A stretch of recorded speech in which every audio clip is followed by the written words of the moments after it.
que nous avons toujours eu des questions sur la durée du mandat, sur la limitation des mandats et c'est ça qui va être le sujet, sur la limitation des mandats du président de la République lorsqu'on fait une révision de la Constitution ou on fait une nouvelle Constitution. Pendant qu'on fait la réforme, est-ce que le mandat qui est en cours fait partie de la limitation des mandats? Autrement dit, à partir de quand commence le décompte du nombre de mandats? Quel est le mandat de référence? Et on va voir que dans la pratique constitutionnelle au Sénégal, mais aussi dans la pratique constitutionnelle en droit comparé de façon générale, le mandat qui est en cours au moment où on fait la révision ou au moment où on fait une nouvelle constitution est généralement exclu du décompte de mandat. Et ça, on l'a vu dans notre histoire. Donc, la recevabilité de la candidature du président Macky Sall pour la présidentielle 2024, on dit tout de suite, sans embâche, qu'elle est recevable. D'abord, un argument de texte, ensuite un argument de jurisprudence, et enfin un argument de droit comparé. L'argument de texte. En 2016, le président Macky Sall a fait une réforme de la Constitution. C'est une réforme très importante. D'abord par son contenu. La réforme a concerné toutes les questions de la Constitution. Le mandat du président de la République, les pouvoirs du président de la République, les libertés et droits fondamentaux, l'Assemblée nationale, les rapports entre le pouvoir exécutif, le Conseil constitutionnel, le pouvoir judiciaire, tout le corpus constitutionnel a été affecté par la réforme de 2016. Mais deuxièmement, la réforme aussi était originale par son modus operandi. Le président a opté à l'époque, alors même qu'on avait une majorité parlementaire stable, il n'y avait pas de risque, mais le président avait opté à l'époque de faire une réforme par voie référendaire. Donc en redonnant directement la parole au peuple. Et pendant cette réforme, le président Macky Sall a introduit une nouveauté. Voilà, je le disais, c'est le quinquennat. Il y a donc un nouvel article 27 qui dit le président de la République est élu pour un mandat de 5 ans, renouvelable une fois. Nul ne peut exercer plus de 2 mandats. C'était ça, le nouvel article 27 de la Constitution. Mais le président, lui, il est élu pour un mandat de 7 ans. Donc la question, c'est est-ce que cette nouvelle disposition de la Constitution s'applique? En droit, tous les étudiants qui sont en première année de droit, ce n'est pas la peine d'être en deuxième année. Juste en première année de droit, on apprend le principe de la non-rétroactivité des lois. Les lois ne sont pas rétroactives. Cela veut dire quoi? Cela veut dire que lorsqu'on fait une loi, cette loi ne régit pas les situations qui sont en cours. La loi dispose, comme dit le Code civil français, article 2, pour l'avenir. Sauf s'il y a une disposition qui déclare expressément rétroactive la loi. Je reprends donc le principe connu par tous les étudiants de première année de droit. Les lois ne sont pas rétroactives, elles sont faites pour l'avenir, sauf s'il y a des dispositions qui déclarent expressément rétroactive la loi. Eh bien, il y avait bien une disposition qui déclarait rétroactive la loi, il faut le dire et on y reviendra tout à l'heure. C'est le Conseil constitutionnel qui l'avait supprimé. Dès lors que dans le texte constitutionnel, il n'y a aucune disposition qui spécifie, qui indique que le mandat en cours fait partie du décompte, on applique le principe de la non-rétroactivité de loi. Donc, le premier mandat du président de la République, qui est un mandat de 7 ans, n'est pas concerné par le décompte. Argument de texte. Mais deux, vous savez, les juristes, ils peuvent discuter sur les textes. D'ailleurs, pas que les juristes. Tout le monde peut discuter sur le sens des textes, sur la signification des textes, sur la compréhension qu'il faut avoir des textes.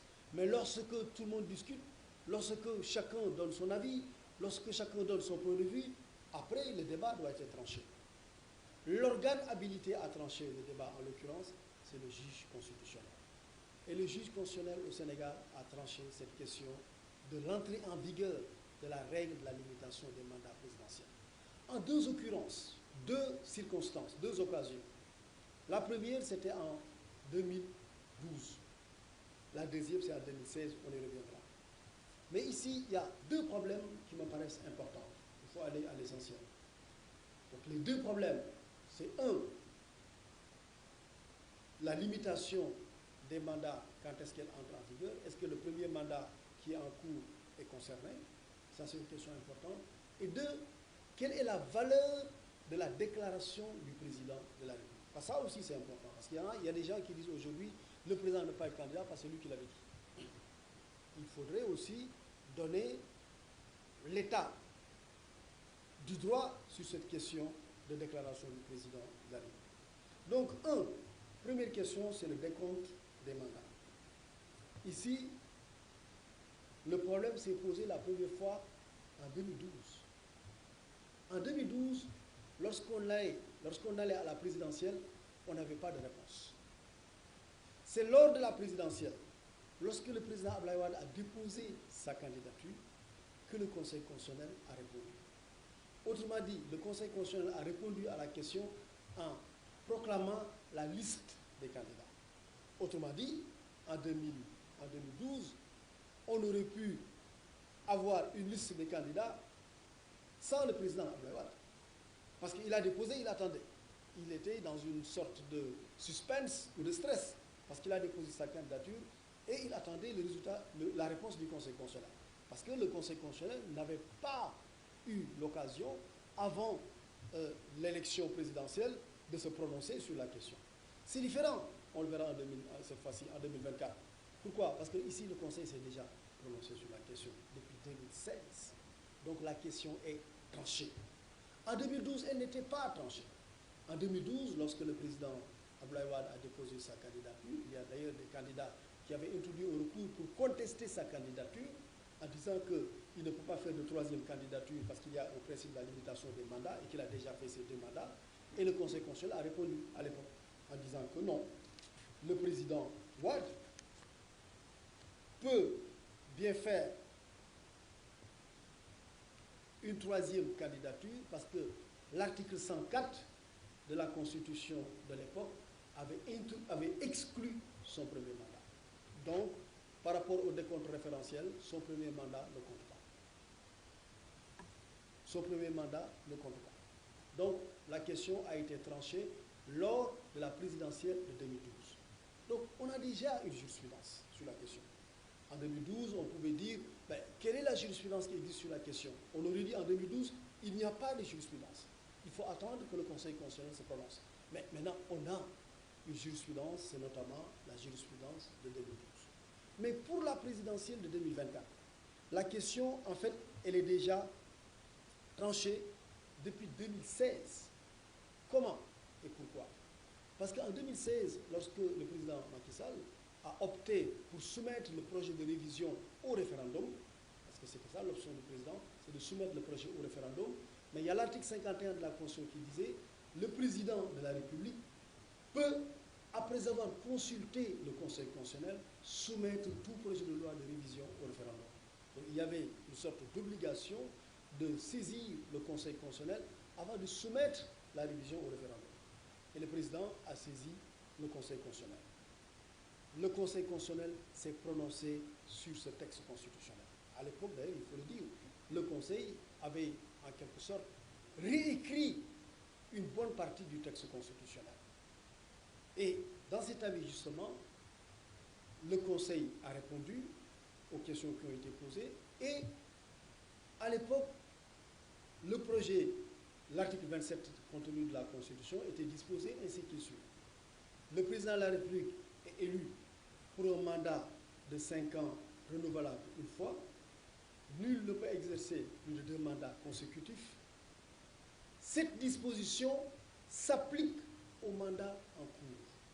Je précise, cette disposition s'applique au mandat en cours. Autrement dit, l'intention originelle, initiale, c'était que la nouvelle disposition s'applique au mandat en cours. Réponse du Conseil constitutionnel. Réponse du Conseil constitutionnel. Cette disposition transitoire, donc qui dit que la limitation des mandats s'applique au mandat en cours, n'est conforme ni à l'esprit de la Constitution, ni à la pratique constitutionnelle, la loi nouvelle sur la durée du mandat du président de la République ne pouvant s'appliquer au mandat en cours. Donc ici, le Conseil a exclu totalement le mandat du président de la République, le premier mandat du président de la République, en considérant donc que sous le régime de la Constitution version 2016, le premier mandat du président de la République était son mandat 2019-2024. Donc là, c'est la position du Conseil constitutionnel. Deuxième question, je vais peut-être terminer par là. Pardon. Oui, deuxième question, je termine par là. C'est la valeur de la déclaration du président de la République. À l'époque, ça aussi, il y a une jurisprudence. À l'époque, les gens avaient opposé aussi au président Wade en lui disant « Vous avez déjà déclaré que vous ne pouvez plus être candidat, donc ça s'applique. » À l'époque, je dois le dire, moi-même, j'avais considéré que la déclaration du président de la République pouvait avoir une certaine portée juridique. Réponse du Conseil constitutionnel. L'opinion exprimée par le président de la République, quelle que soit par ailleurs sa solennité, ne peut valoir règle de droit dès lors qu'elle ne se traduit pas par un acte législatif ou réglementaire. Cette déclaration en elle-même ne saurait en aucun cas constituer une source de droit. Donc, la déclaration du président de la République n'a pas de valeur juridique pour le Conseil constitutionnel. Mais non seulement elle n'a pas de valeur juridique, mais même au plan éthique. Au plan éthique. Considérer que les circonstances ont changé et réexaminer sa position à la lumière d'un nouveau contexte, à la lumière de données nouvelles. Mais cela procède du courage et cela procède de l'éthique. Qui n'a pas changé d'avis dans sa vie? Qui n'a pas changé d'avis dans sa vie? Justement, la propriété ou la particularité d'un grand homme ou d'une grande dame, c'est en considérant les circonstances, en réexaminant les choses, en reconsidérant les situations, de savoir prendre la décision que dicte le contexte. Et c'est ça le courage et c'est ça l'éthique. Je vais m'en limiter là. Je vous remercie. Merci beaucoup.